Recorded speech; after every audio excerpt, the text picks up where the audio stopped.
I'll be looking 1000 call. So gap down opens somewhere here around 560 odd. Then I'll buy good quantity.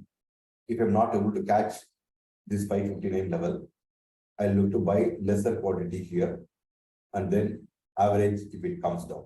For people with lesser capital and not so quick hands, people can actually skip the 915, 916 trading. As I'm in good profit yesterday, I can afford to take risk. As you understand, many times I go to 20, 30, 40,000 rupees mark to market loss and then come back, quick and fast. So I don't know about your risk appetite and capital profitability and all. So the 915, 916 trade requires quick entry, quick exit. Ideally, I would advise people to go slow, maybe not trade and wait for the opportunity to come. So if this drops down to this level and OI comes down, I'll buy good quantity for quick 20,000 return. If the price comes down here and then OI shoots up, I'll take lesser quantity. I hope my screen is visible. My voice is audible to you all. So if I see a gap up opening, this will be the tangent breakout. It's actually a tangent breakout as the evening itself at this place. It opens somewhere here and this holds this line, have long good quantity. So I'm just preparing myself for the probabilities, possibilities. I look for 0, 1 binary trade. Yes, no. So I keep my mindset. If it opens here, 0. If it opens here, 1. If it opens here, 0. If it goes about here, 1. So once you program your mind, it becomes easier for you to, take a quick decision. As Dow Jones and S&P are weak, we might see gap up maybe, and then good profit booking at the high levels. I bought good quantity. I booked 40 points maximum. My buy was below this level, around 595 to 590, 595 to 600. So I bought 400 quantity. I booked 40 points, 300 quantity. My stop loss is big safe. So I just had a look at the open interest. If you remember, I have told, if the market gap down to below here and open interest comes down, then I'll buy good quantity. If the market comes down, but open interest goes up, I'll buy lesser quantity. That was my inference, right? So it was 300 into 40, 43 points. And then now 100 into, which I'm holding, into 50 points. If you remember, I was told in the first minute, I will be making 20,000, right? I bought 100 more quantity. I'll scalp just 10 to 15 points so that I can keep stop loss for the original buy below my cost also. I booked 15 points. That buy was for the people span double bottom. It made a double bottom here. So that was the reason why I bought around 625 to 629. So that's a RSI divergence is the positive RSI divergence. Our target is to make 5,000 rupees a day.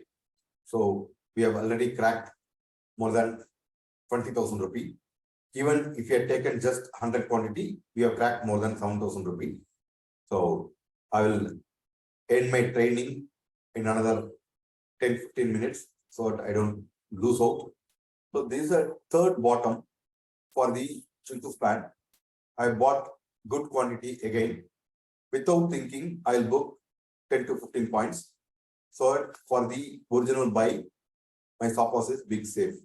It is a bit risky. For this horizontal line, I bought 500 quantity. As I bought 500 quantity, I booked 500 with 15 points. My stop loss for the 625 buy and the 595 buy is big safe. I'll exit the 625 buy with 10 to 15 points so that I can run the original 595 buy, stop loss to 580 for bounce back. I booked 15 points for the 625 buy My stop loss is big safe, even below 500 for the 595 buy. If people have taken all the trade suggested by me today, even 50 quantity, it would have been more than 7,000. If 100 quantity, minimum 15,000 is the profit. That's the RSI divergence again here. So I bought good quantity of 41,000 call again. From now on, my aim will be to make just 1,000 rupee, 1,200 rupee. As the RSI divergence is again prominent, I am buying 500 quantity of 41,000 call. Without thinking, I booked 12 plus points, more than 13 points for the 500 quantity, which I bought at 590. So my stop loss is big safe for the balance. From here, I will not average. I'll keep stop loss at 570, 575 for the original buy at 595. And if the stop loss hits, I'll exit the day. The RSI divergence is still prominent. So I bought 500 quantity again at 548, 550. I've averaged more here at 537. I'll average more here and put stop loss for everything at 515. I booked 12 points for the 522 Fibonacci level buy. So my 537 buy, if I exit at 540, 542, I can have stop loss for the 547 buy at low, and I will not lose money for this trade I trade. 542 7 buy, the 548 buy, I'll have stop loss at 525 to 520. Why increase here? People do not like the late shorters. So these fellows can be taken to the task. Market might shoot up. I bought 500 quantity at 547, 548. I had leaned down my position. I exited 300 quantity. For 200 quantity, I'll have stop loss at 525, 529. So even this trade has given good return. So my inference that people who have shorted big money from here to here, price from here to here, right? So there's a huge oil buildup. So these people will be taken to task.